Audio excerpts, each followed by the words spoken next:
গল্পের শুরুতে আমাদেরকে দেখানো হয় একটি গ্রাম যেখানে কিছু মানুষ একটি ডকুমেন্টারি সিনেমা তৈরি করার জন্য এসেছিলেন। তারা প্রিন্স শামুনের ওপর একটি গল্প বানাতে চেয়েছিল, তাই তারা গ্রামের শামুনের সঙ্গে দেখা করতে যায়। তার নাম ছিল নিম। সে বলে, আমাদের গ্রামের মানুষরা সবকিছুর উপাসনা করে, যেমন পাহাড়, নদী, প্রাণী, জঙ্গল, এমনকি খড়কেও। আমরা দুই ধরনের দেবতাকে মানি।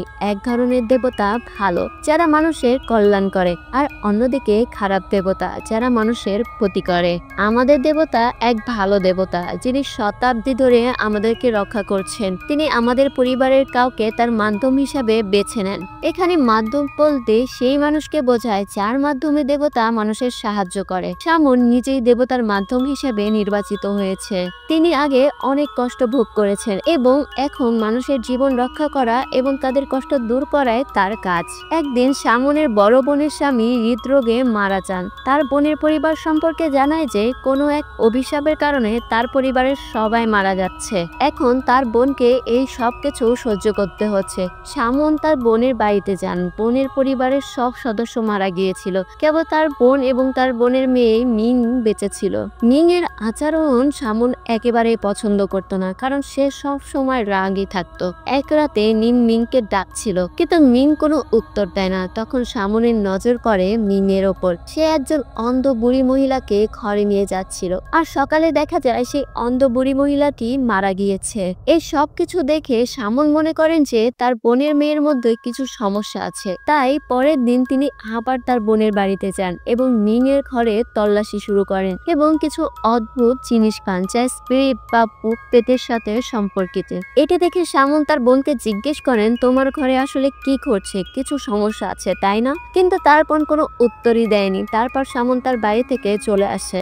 ডকুমেন্টারি টিম শামুনকে জিজ্ঞেস করে কেন তার ঘরে ভূত প্রেতের ঘটনা ঘটছে। শামুন বলে, আগে তার বড় বোনকে দেবতার মাধ্যম নির্বাচিত হতে বলা হয়েছিল, কিন্তু সে শামুন হতে চায়নি, তাই সে পালিয়ে গিয়েছিল।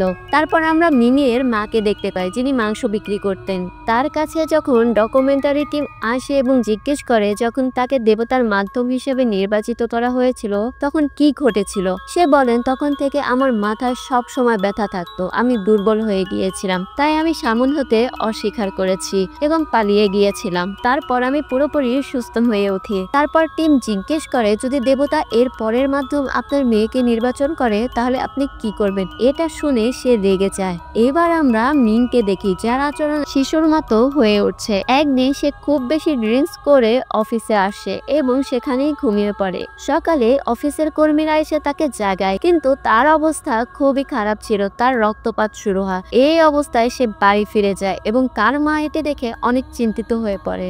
এরপর মিং এর মা তার ভাইকে এই সব ঘটনা বলে দেন। তার ভাই বলেন, আমার মনে হয় মিং এর সঙ্গে এই সব কিছু হচ্ছে তার কারণ আমাদের দেবতা তাকে পরবর্তী মাধ্যম হিসেবে বেছে নিতে চায়, আর আমরা তাকে অনুমতি দিতে পারি।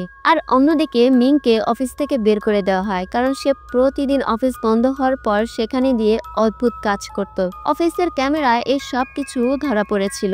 মিং নিজেও এই সব কিছুতে খুবই বিরক্ত হয়ে পড়েছিল এবং একদিন সে তো আত্মহত্যা করারও চেষ্টা করে, কিন্তু তার আগে তার মা তাকে দেখে ফেলে এবং তাকে বাঁচিয়ে নেয় এবং তাকে নিয়ে হসপিটালে যায়। তারপর নিম হসপিটালে মিংকে দেখতে যায়। নিমের বোন তাকে বলে, মিং এর সঙ্গে তাই হচ্ছে যা তোমার আর আমার সঙ্গে হয়েছিল, যখন দেবতা আমাদেরকে তার মাধ্যম হিসেবে নির্বাচিত করার চেষ্টা করছিল।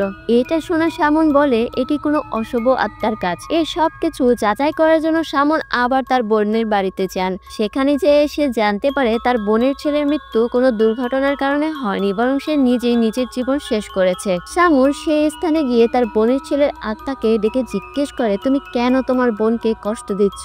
কিন্তু কোনো উত্তরই পায়নি। এরপর সেখানে নিম রিচুয়াল জাদু শুরু করে। অন্যদিকে মিং এর মা মিংকে নিয়ে একজন প্রিস্টের কাছে গিয়ে পূজা শুরু করে। তখনই শামুন আসে এবং বলে, তুমি কি করতে চাচ্ছ?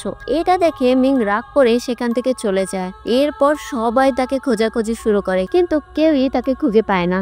এরপরে মিং এর মা তার ভাইকে নিয়ে পুলিশ স্টেশনে রিপোর্ট করার জন্য যায়। নিম তার বোনকে বলে, যেহেতু তুমি দেবতার প্রস্তাব প্রত্যাখ্যান করেছো, আমাদের দেবতা হয়তো রুষ্ট, তোমাকে ক্ষমা প্রার্থনা করতে হবে যাতে সব ঠিক হয়ে যায়। সম্ভবত তোমার মেয়েও ঠিক হয়ে যাবে। নিমের কথা মেনে তার বোন দেবতার কাছে ক্ষমা প্রার্থনা করে। এরপর নিম আবারও মিং এর রুমে তল্লাশি চালায়, যেখানে সে অনেক অদ্ভুত অদ্ভুত জিনিস পায়। এই কারণেই মিং এর ওপর অশুভ শক্তি ভর করেছিল। এই সমস্ত জিনিস দিয়ে নিম সেই জায়গায় রিচুয়াল শুরু করে যেখানে তার বোনের ছেলে আত্মহত্যা করেছিল। এদিকে পুলিশ পরে জানায় মিং পালিয়ে গিয়ে একটি গাড়ি বুক করেছিল এবং একটি জঙ্গলের রাস্তায় নিয়ে যেতে বলে। যখন ওই গাড়ির ড্রাইভার তাকে নামিয়ে দিয়ে যেতে লাগে তখন সেখানে সব জায়গায় মিংকে দেখা যাচ্ছিল। এই সমস্ত কিছু ওই গাড়ির ক্যামেরায় রেকর্ড হয়েছিল। একদিন মিং এর ভাইয়ের আত্মার সঙ্গে কথা বলে। সে বলে সে এই সব কিছুর পেছনে তার কোনো হাত নেই। পাশাপাশি তিনি জানান এই মুহূর্তে তার বোন কোথায় থাকতে পারে। সেই অনুযায়ী নিম চলে যায় একটি জঙ্গলের ভেতর। সামন দেখেন জঙ্গলের মধ্যে একটি শুনশান বাড়ি। বাড়ির ভেতরে গিয়ে তিনি মিংকে অচেতন অবস্থায় পান। তিনি দ্রুত মিংকে হাসপাতালে নিয়ে যান এবং তার জন্য দেবতার কাছে প্রার্থনা করতে যান। সেখানে গিয়ে নিম দেখতে পায় তাদের যে দেবতার মূর্তিটি ছিল সেটার মাথা শরীর থেকে আলাদা। এই সব দেখার পর নিম আবার তার বোনের বাড়িতে ফিরে যান এবং মিং এর মধ্যে প্রবেশ করা অশুভ শক্তিকে জিজ্ঞেস করে তুমি কে এবং কোথা থেকে এসেছো। মিং তাকে উত্তরে বলে তুমি তো একজন শামন, তুমি নিজেই খুঁজে নাও আমি কে। এরপর নিম তাকে তার মাস্টার প্রিস্টের কাছে নিয়ে যান যাতে মিং এর চিকিৎসা করা যায় এবং যেন বোঝা যায় মিং এর মধ্যে কি ঘটছে। মাস্টার প্রিস্ট বলেন মিং এর ভিতরে অনেক আত্মা আছে, শুধুমাত্র মানুষের নয় পশুরও আছে। তাই আমাদের বড় রিচুয়াল করতে হবে যাতে এসব আত্মাকে বন্দী করা যায়। আমরা ঠিক সেই জায়গায় এটি করব যেখানে মিংকে অচেতন অবস্থায় পাওয়া গিয়েছিল। মিং এর মা তাকে জিজ্ঞেস করে আমাদের সাথে এসব কেন হচ্ছে। মাস্টার প্রিস্ট বলেন তোমার স্বামীর পিতামহ অনেক নির্দোষ মানুষের জীবন কেড়ে নিয়েছিল, তার উপর তুমি দেবতার প্রস্তাব প্রত্যাখ্যান করে একজন মানুষের সঙ্গে বিবাহ করেছো যার পরিবারের ওপর অভিশাপ ছিল, তাই সবকিছুর প্রভাব তোমার মেয়ের উপর পড়েছে। নিম তার বোনকে বোঝায় আমাদের কিছু করতেই হবে। নিম এর মা এই সব কিছু ডকুমেন্টারি টিমকে বলছিল। সে বলে সকালে উঠে সে দেখে তার ঘরের সব জিনিসপত্র অগোছালো অবস্থায় থাকে। রাতের ঘটনা জানার জন্য ডকুমেন্টারি টিম ক্যামেরা বসায়। ক্যামেরায় দেখা যায় মিং নিজেই এসব অদ্ভুত কাজ করে। এক রাতে সে তার মায়ের ভাইয়ের শিশুকে তুলে নিয়ে মাঠে চলে যায়, কিন্তু পরে তারা শিশুটিকে নিচে পড়া অবস্থায় পায়। কিন্তু তখন মিং তার মায়ের ভাইকে ছুরি দিয়ে আঘাত করে। তখন ক্যামেরাম্যান এবং তার মা এসে তাদেরকে বাঁচিয়ে নেয়। এইভাবে কয়েকদিন কেটে যায়। নিম তার বড় বোনের সঙ্গে দেখা করতে চায় না। যখন নিমের বোন তার বাড়িতে যান তখন দেখতে পায় নিম মৃত অবস্থায় পড়ে আছে। এরপর নিমের শেষকৃত্য অনুষ্ঠিত হয়। নিমের বোন মাস্টার প্রিস্টকে জিজ্ঞেস করে হঠাৎ করে নিম মারা গেল কেন।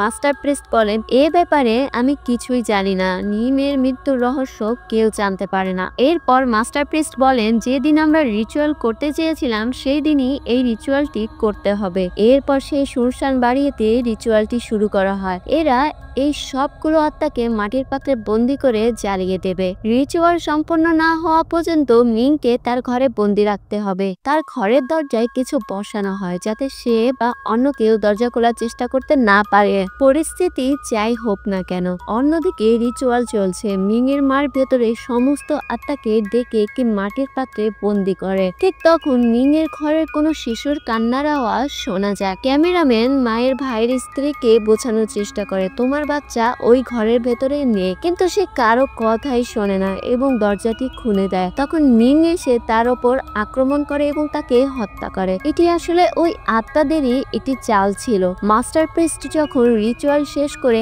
আত্মাদের মাটির পাত্রে বন্দি করেছিলেন তখন তিনি সিঁড়ি থেকে পড়ে যান এবং তার মৃত্যু হয়। পাত্রটিও ভেঙে যায়, ফলে সব আত্মাও পুনরায় মুক্ত হয়ে যায়। আর যারা রিচুয়ালে অংশ নিয়েছিল তাদের মধ্যে সমস্ত আত্মা প্রবেশ করে। সেখানে একজন মানুষ ক্যামেরাম্যানকেও হত্যা করে। অন্যদিকে মিংও মুক্ত হয়ে যায়, যার ভেতরের আত্মারা তার মায়ের ভাইয়ের শিশুর ওপর আক্রমণ করে। এরপর মিং সে ক্যামেরাম্যানকেও মেরে ফেলে। আর ওই রিচুয়ালের জায়গায় মিং এর মা হঠাৎ হেসে ওঠে এবং তার ভাইকে বলেন আমাকে দেবতার ইশারা মিলেছে, আমি সবকিছু ঠিক করে দেব। তিনি অনেক ধূপ জ্বালিয়ে কিছু পড়তে শুরু করেন, ফলে সেখানে সবাই পাগল হয়ে যায় এবং একে অপরকে আক্রমণ করতে থাকে। তখন সেখানে মিংও চলে আসে। তার মা তার মেয়ের মাথায় হাত রাখে এবং জিজ্ঞেস করে তোমরা কে এবং কেন আমার মেয়ের পিছনে লেগেছো। তখন মিং এর ভেতর থেকে একটি আওয়াজ আসে কেউ বেঁচে থাকবে না। সে তার মার শরীরেও আগুন লাগিয়ে মেরে ফেলে। শেষ পর্যন্ত